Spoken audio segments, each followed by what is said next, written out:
কি নাম?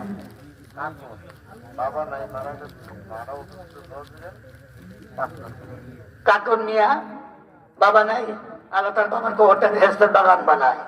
মা অসুস্থ, আল্লাহ সুস্থ করে না দিব 5,000 টাকা। কোন মারহাবা।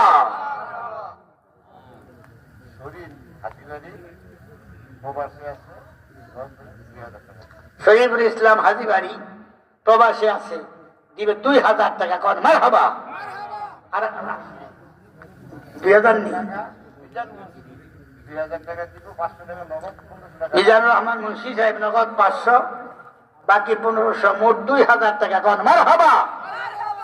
আল্লাহ তুমি কবুল করো, মঞ্জুর করো। দানের খবর সোনার মদিনায় পৌঁছাইয়া দাও, লক্ষ লক্ষ টাকার মালিক বানাইয়া দাও, বংশের কবর বেহেশতের বাগান বানাইয়া দাও। আয় আল্লাহ, তোমার বান্দারা তোমাকে ভুলে না, হাসরের দিনে গুনাহ